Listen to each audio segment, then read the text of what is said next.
Bring in MKB, Michael Kaskey-Blomain, who does a great job covering the NBA and the Sixers. I told you he's definitely he's on point with a lot of stuff. And Michael, appreciate you jumping on board for a couple moments, pal. First initial thoughts and reaction when the Sixers and the Boston Celtics made this move. Are you for? Are you against?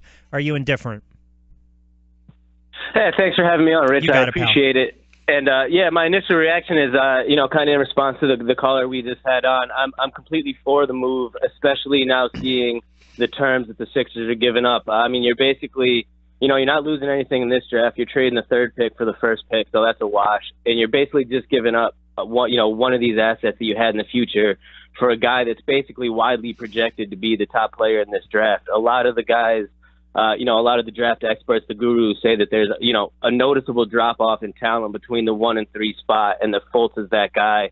Kind of like you were just saying with the quarterback in the NFL, there's no good NBA teams in the league right now that don't have a point guard to run this show. Every team that's going deep in the playoffs has a good point guard, and the majority of those guys were not taken, late in the first round, not taken in the second round. We're talking about lottery picks, and Fultz is that guy. He complements Simmons, Embiid real well. I do think it's a good move. So let me ask you two questions then, kind of a two-parter. So, A, I'm curious where you had him going in your mock draft, and actually who you had eventually if the Sixers were still standing pat at 3. And then second, so then you believe the notion that Boston might have missed a boat on this. See, I turned around and I mentioned the point. Maybe Danny Ainge figured, okay, you've got 3 or 4 guys that are just as comparable. That's why, or better. That's why he's willing to make this move. But I'm curious, where did you have the Sixers before the trade at 3? See, I had the Sixers taking Josh Jackson at 3, assuming that Fultz was going to be off the board. I didn't think that him coming to the Sixers was a possibility. If it was a case of best fit, I would have been said, on Mike's show, for the past several months. I do think that Fultz was the best fit for the Sixers in this draft. I didn't think that it was necessarily a possibility that he would be here. Thought he would have been gone by that time, but I do think that he's the best fit in the draft for this team. Okay. And I'm curious, too, when you look at him, he's just 19 years of age. When you start to see how the team would be presently constructed, and if you start Bayless and you have the kid come off the bench, you kind of know where you're set with the forward and the center. I mentioned Covington as well with his defense. He's a shooter.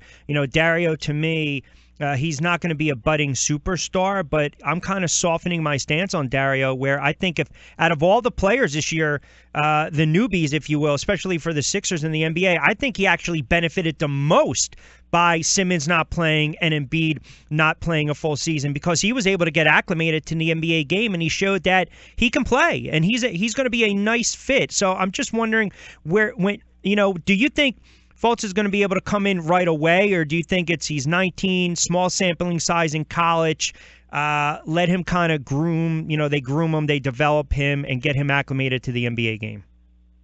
That's a great question, which I don't know the exact answer, but I would think that, honestly, he will be the starting point guard for the team this year alongside Ben Simmons. I think that, the team is, going to improve vastly this year. I don't think, championship aspirations aren't quite there yet. I think this is a year that we'll finally have a lot of this new talent that they can try out together, and I think they'll want, Fultz is a guy that they drafted specifically based off his fit with Ben Simmons moving forward. That was a big factor in their decision-making here. They think he's a guy that can, pair well with him, play both on and off the ball, kind of serve as the dual offensive initiators for the team. And I think that they'll be, as you had mentioned right before I came on, obviously Simmons won't be playing in summer league, so we won't get to see them paired together until the season starts.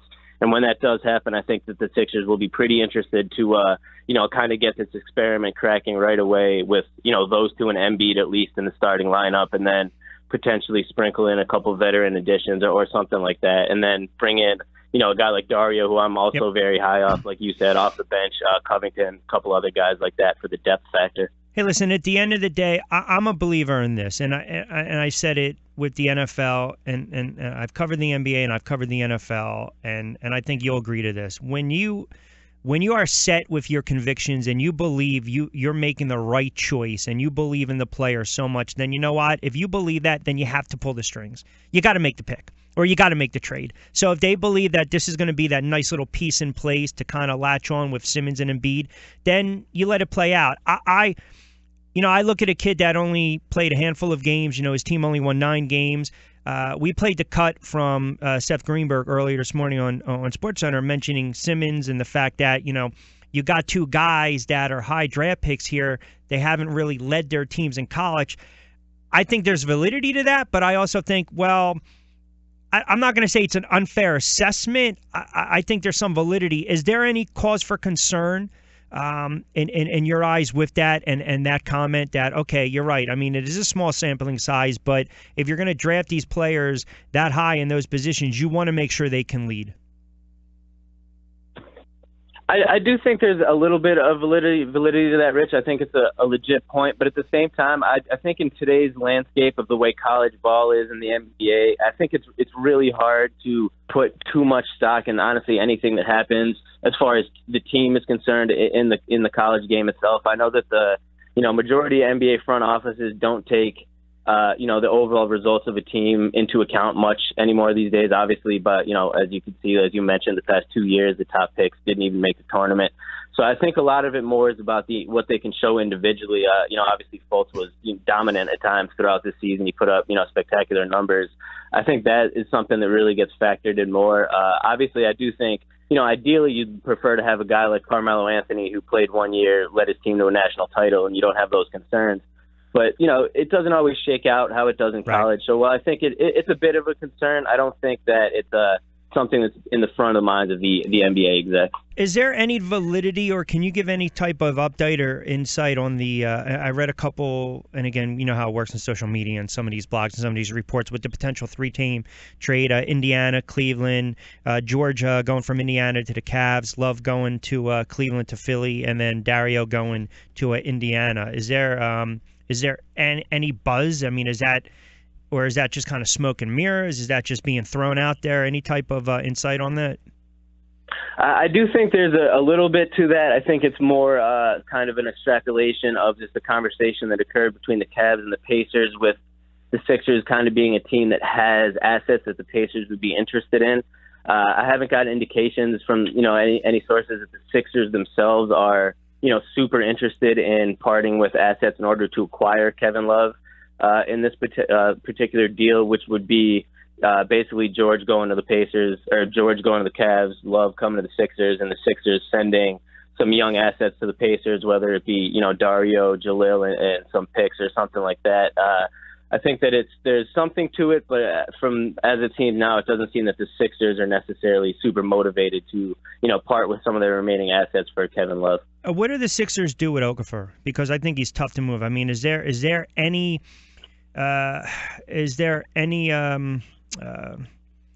shot that they try to move him Thursday? Yeah, absolutely, Rich. That's a great question. I do think that they will try to move him on Thursday. They're still in the process of talking to a lot of teams. I don't think they're done making moves. I think they're interested in getting another first-round pick. Obviously, now they'll have the first pick in the draft with Fultz. I think they'll try to package some of those 4 second-round picks they have, and potentially an Okafor or somebody else to either get in on a deal or move back into the first round. I think that there's some interest for Okafor across the league. Chicago was mentioned as a potential landing spot. A couple other teams. So I do think that, just like they were last year, they were looking to move him and nothing happened. I think now with the roster a little more filled out, they'll be slightly more motivated to move him. So I do think there's a good chance. I'd put it probably 50% or above that he gets moved by Thursday. Last one on that, and then one more before I let you get out of here. Do you get the sense that he wants to stay with the Sixers and stay in Philly, Jahlil Okafor? And do you also believe that I guess the question is more or less, I guess he's kind of the odd man out. I mean, I don't know. Are the Sixers warming up to the idea if they can't move him, just kind of keep him around just in case? When you look at if you have to bring in Holmes off the bench to give Embiid a little bit of blow, because I maintain when they drafted him, it's only because they didn't believe that Embiid was going to be healthy first and foremost. So I guess really the question is it more of this where, okay, we're ready to move him, and I think he's ready to move on?